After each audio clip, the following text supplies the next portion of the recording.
ፋትቁረጭ ሁሉንም ነገር አስተካክለዋለሁ እሺ እና መቼ ነው አብረን መኖር እንጀምር የኔ ናታን ወደዛ ቤት አልመለስም ግን ሁሉም ቦታ ትዝታ አለ ካንዱ ትዝታ አንዱ ይሻላል ሌላ ቦታ ያለው ትዝታ የደበዘዘ ነው እሺ እና ምን እናደርግ እሱን እኔ ማላውቅ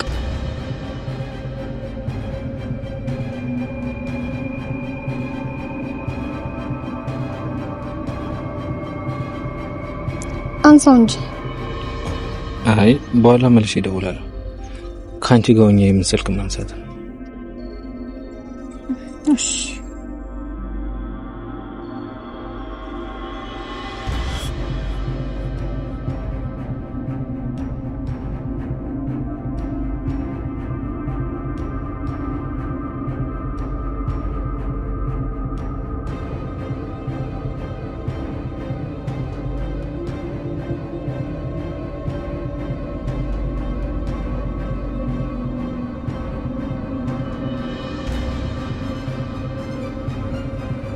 ይቅርታ አጎቴ እንደዚህ መሆኑ ግድ ነበር እንደዛ ባይሆን ሁሉንም ትጨርሳቸው ነበር ካዲ አው ካዲ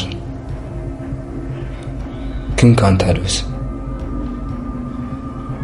አንተ ማለት እኮ እንደዛ ለፍታ ያሳደገችን እናቴን የከዳ ሰው በገንዘብህና በጉልበትህ የምታስብ ገና ቤት ከመግባቴ በፊት እዚህ ይላል ስለዚህ ሰውራ ንቀኝ በጥፊ መታኝ የዛኔ ነበር ስትንቀኝ የተሳሳትከው አራፋን ተጫጩት ባለርፍ ምን ልታደርገኝ ልፍራ እንዴ አሳልፌ እንድሰጥ ያደረገኝ ስራ በጣም ጥሩ ማለት ነው ተናገር እንጂ እንድታወራ ፎቶ መስጠት አለብኝ እንዴ ከያስክስተኝ ወይም ድምጿን አሰማኝ ነቃ እያልክ ነው የመድንዘያ ሰዓት አለፈ መሰለኝ አሳየኝ አልኩህ እኮ አላሳየም የለኝም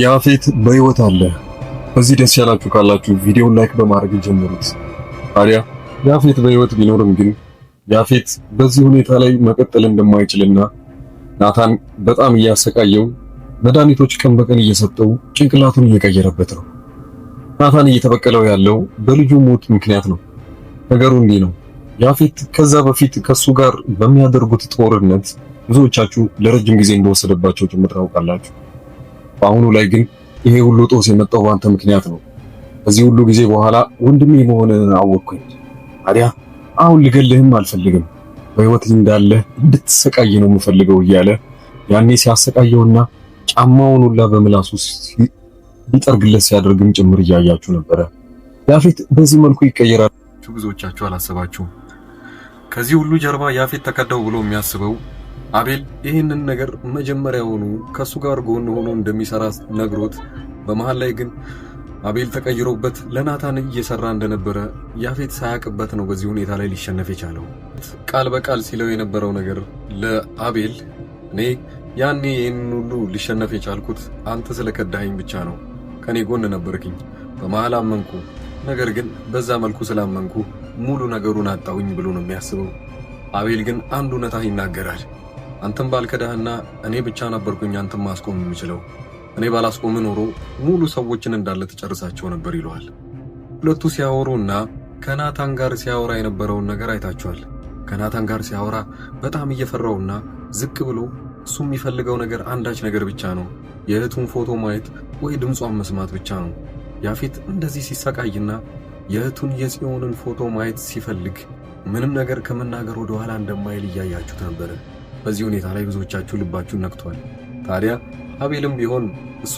ይዞለት እንደሚመጣና እዛ እንዳለች እንደሚያሳየው ቃል ገብቶለትም ጭምር ያንን ቃሉን እንዳልጠበቀ ሲያሳየን አይታችኋል አቤል እውነት ሊያደርገው ነው አቤል መጀመሪያውኑ ጽዮንን እንደሚወዳትና እንደሚያፈቅራት ጭምር ታውቃላችሁ ከውጭ ሆኖ እየተከላከለላት ያለው እሱ ብቻ ነው ጽዮን አንድ ያላወቀችው ነገር አለ በማታ ሲከታተላት የነበረው ሙሉ ማክስ ለብሶ ያኔ አብሯት ቤት ድረስ ሸኝቷት ሲመለስ የነበረው ማን ይመስላችኋል? ቢኒያም ነው። ቢኒያም መጀመሪያውኑ ውጪ እንዳለና ከነሱ ርቆ ለብዙ ጊዜ ቆይቷል።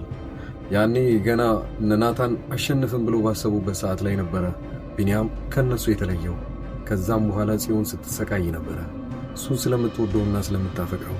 በዛ ላይ ጽዮን ይህን ያህል የጎዳት ነገር ደግሞ ወንድሟ ከጊዜ በኋላ ያፌት እንደሆነ ካወቀችም ሞቷል ተብሎ ከተነገራት በኋላ ትናደዳለች። ለምን ከትክክለኛ ወንድሜ ጋር ይህን ያህል ጊዜ ፍቅር አላሳለፍኩም ወይንም እኛ መሃል ላይ ምንም አይነት ጥላቻ በነበረበት ሰዓት ላይ ነው በዛ መልኩ የተለያየ ነው ብላ ስለምታስብ ነው። ነገር ግን ያፌት በሕይወት እንዳለ ሲነገራት ምን የምታደርግ ይመስላችኋል? ሐረግ ድራማ በዚህ መልኩ በጣም የሞቀ ሆኗል። ታዲያ በዛም ማለ በዚህ አቅጣጫው እንዳለ የሚገርም ነው። ኤፍራታም ቢሆን ያፌት በሕይወት እንዳለ የምታውቀው ነገር የለም። ምን ይመስላችኋል? እሷ እውነቱን ያወቀች ቀንና ያፌት በሕይወት እንዳለ ጽዮንና ኤፍራታ ሲያውቁ ምን ይፈጠራል? በጣም አጓጊና ሁሉም ሰዎች የሚጠብቁት ያልተጠበቀ አይነት ግምት ይሰጡታል ማለት ነው። ያፌት በቀጣዩ ምን ሊያደርግ ይችላል? ያፌት አሁን ላይ ነገሮችን ማሰላሰልና ከዚህ መውጣት እንደሚፈልግ ለአቤል ሲናገር ሰምታችሁታል። ከዚህ አስወጣኝና የምትፈልገውን እነግርሃለሁ እያለው ነው። ያፌት ግን እዚህ መሃል ላይ ከአቤል ጋር ሲያወራ በጣም በሙሉ ጤንነት እንደሚያወራው ልክ እንደ ኖርማል ነው የሚያወራው። ናታን ሲመጣ ግን ናታንን አውቆ ዝቅ ብሎ እሱን ማየት እንደማይፈልግ እንደፈራው ኮርነር ላይ ቁጭ ብሎ ነበረ። ዝቅ ብሎ ምንም አይነት መልስ ሳይሰጠው የሚፈራው ስላሰቃየው ነው ወይ ትክክለኛ እየፈራው ነው ወይንስ ያፌት እያስመሰለ ነው? ከዛ ቤት የሚወጣበትን ነገር እየፈለገ ነው ያለው። በሌላ በኩል ኤፍራታን እየተከታተላት ያለው ሰውዬ ማን ነው? ታዲያ ስለሱ ምንም የተገለጸ ነገር ባይኖርም ግን እየተከታተለኝ ነው ብላ ከጠረጠረችው በኋላ ስለሱ በደንብ ትኩረት እንድናረግ አስቦናል። የመጀመሪያው ነገር በጣም የባለ ሀብትና የአንድ ድርጅት ባለቤትም እንደሆነ በቀላሉ አውቀናል። መኪኖችን በቀላሉ እንደሚያገኝም ጭምር በዛው መልኩ። ታዲያ እየተከታተላት ያለው ለምን ይሆን? እሷ በጊዜ መግባቱና አለመግባቷ ያሳስበዋል። ሌላ አዲስ ፍቅረኛ ሊኖራት ነው ወይ? ናታን በበራሱ በኩል ኤፍራታን ብዙ የዋሻት ነገር አለ፣ ብዙ የደበቃትም ነገር አለ። ጽዮንና ያፌት ምንም አይነት ቢሆን መሃል መገናኘት ይኖርባቸዋል። የብዙዎቻችሁ ከዚህ በኋላ የሚሆነው ሁለቱ ሲገናኙ ያለውን ሪያክሽን ማየት ነው። ጽዮንም ብትሆን በጊዜ ሳላውቀው ሞተ ብላ በጣም እየተጸጸተች ያለችበት ሁኔታ ላይ ነው ያለው። በዛ ላይ ደግሞ ናታን አሁን ላይ ፊት ስለነሳትና ከሁለቱ መሃል ላይ ስለተጣሉ ያኛውን ወንድሟን ወይንም ያፌትን ወንድሟን ይበልጥ እንድትወደውና ወደሱ እንድታዘነብል እያደረጋት ነው ያለው። ናታን በራሱ በኩል ልክ ነው። ያው የእሷን ነገር ቀድሞ ነግሯትም ቢሆን ከሱ ጋር ያለሽን ነገር አቁሚ ብሎ ብዙ ጊዜ ነግሯታል። ያው ቢንያምንም ቢሆን በጣም ብዙ ጊዜ አስጠንቅቆት ነበር በዛ ያኔ የነበረው ጊዜ። ታዲያ ሁለቱ መሃል ላይ ፍቅር እንዳይጀምሩ ካስጠነቀቃቸው በኋላ ይሄ ነገር ይፈጠርና ጽዮን በጣም በከፊሉ ትጎዳለች። አሁን ላይ ደግሞ የኔ ጥፋት አይደለም ብሎ ስለሚያስብም ጭምር ነው። ጽዮን በከፊሉ ደግሞ ኤፍራታንም ትጠላታለች።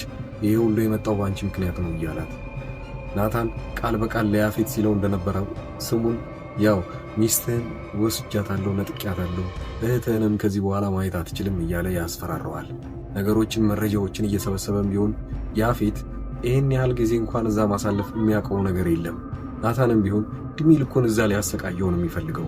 ነገር ግን ናታን ይህንን ነገር ቢያቅድም አቤል ከጊዜ ሂደት በኋላ የሚቀየር ይሆናል። ምክንያቱም ያፌት ዘመዱ ነውና ያኔ ምን ሊያደርግ ይችላል? ያፌት አንዴ ከዛ ወጣ ማለት ነገሮችን እንዳለ የሚረብሽ ነው የሚሆነው። ያላቸው አማራጭ አሁንም ቢሆን በእርቅና ትክክለኛው ወንድሙን ማገናኘት ይኖርባታል ማለት ነው ከጽዮን ጋር። ጽዮን ያፌትን ካገኘች ወዲያውኑ የምትመለስ ይሆናል ማለት ነው። ናታን ለጽዮን የሚያስብ ከሆነም ሁለቱን ያገናኛቸዋል። ወደፊት ላይ ምንም መገመት በማትችሉት መልኩ ሐረግ ድራማ ተጧጥፎ ቀጥሏል።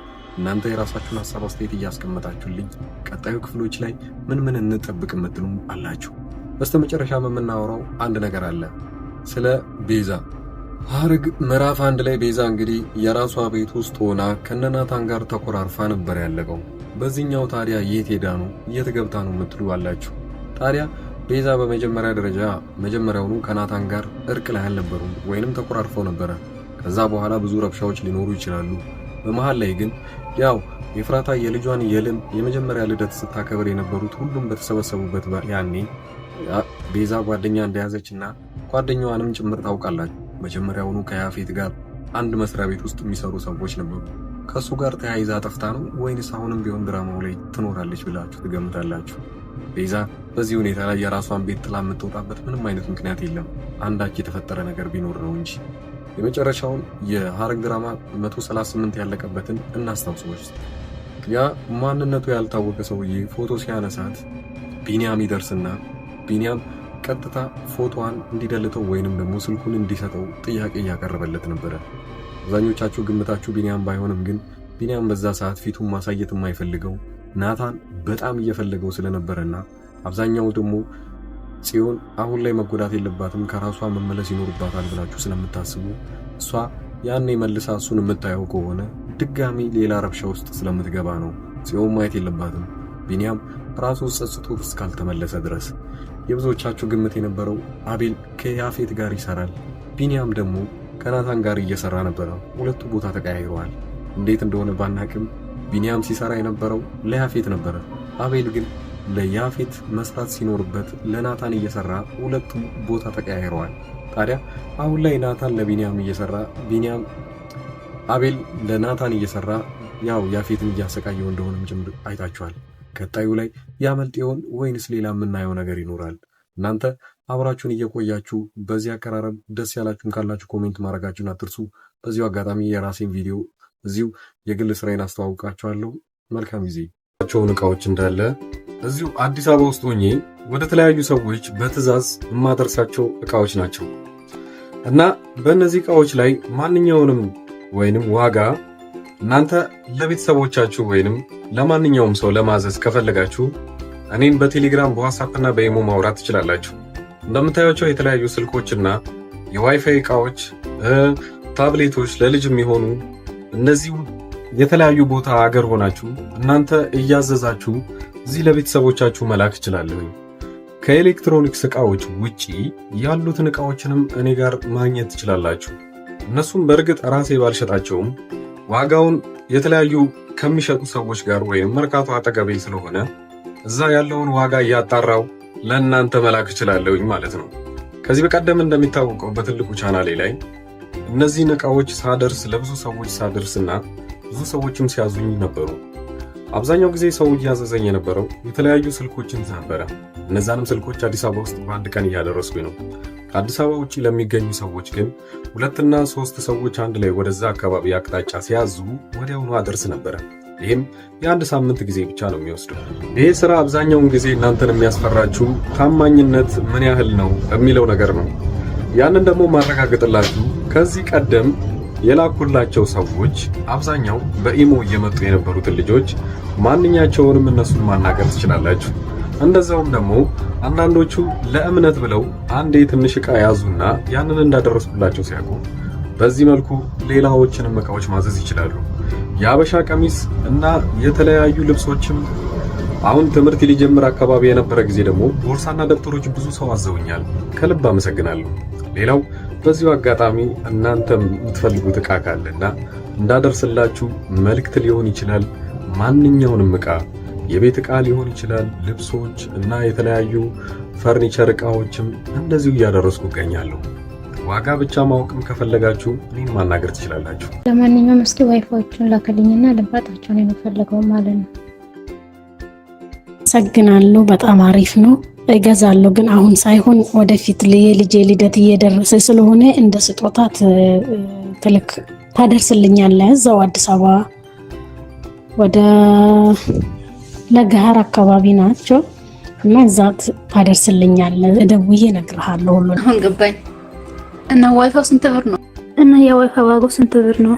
በገንዘብ ትችላለህ? ይሄኛው ስንት ነው? እና ስንት ጂቢ ነው? እንዴት ነው? ሁሉ ሰላም አለኝ። ነው ደማኛ ተሊና ቆይታ እንደተመሰለ ሁሉ ሰላም። ኧረ ችግር የለም። ቀሪን ያኔ በ30 ሁሉንም አስገባልሃለሁ። ያንተንም የሳንም የሁሉንም ባንዴ አስገባዋለሁ። ችግር የለውም። ያኔ አንተ የምትሰጣት ከሆነ ትጀምረዋለች። ማይማር ይሄንን እስቲ አጣራ። ኮፍያዎች ስንት ናቸው? እስቲ ጠይቅ እስቲና አጣራሽ። ብዙ አይነት ነው ያለው፣ ግን ይሄንን ነው ያደረኩት። እስቲ እንትን ያልኩት የላኩልክ ለቦሌ ያምጣውና ከዛ አንተ ጋር ከሻንጣው ማለት ነው። ከዛ በኋላ አንድ ላይ ነው የምትሰጣ ከሞባይሉ ጋር ማለት ነው። ከይቅርታ ጋር ግን ከልብ ላስቸግርክ ነው። ዋትስአፕ ላይ ልኬልሃለሁ የሰውየውን ቁጥር ማለት ነው። እና የት ነው አለኝ ሉሉ ምንድነው እሱን እስቲ አንተ ከዛ እሱን ካመጣክ በኋላ ተለወለልካለች። ጀመሩት ከዚህ በፊት በነበሩት ቪዲዮዎች ላይ በለቀኩት ማስታወቂያ ነው። ያው ለሌሎቹ እና አዲስ አበባ ውስጥ ቅርብ ለሆኑ ሰዎች ወዲያውኑ በአንድ ቀን ውስጥ አድርሰንላቸዋል። እናም የተለያዩም ሰዎች አሁን ላይ ትክክለኛ እኔ እንደምሰራ ለማወቅ የመጡና እናም በቀጣይ ደሞዛቸው ወይንም በሌላ ጊዜ እቃ ሲፈልጉ ከኛ ማዘዝ እንደሚችሉ አረጋግጠው ሄደዋል።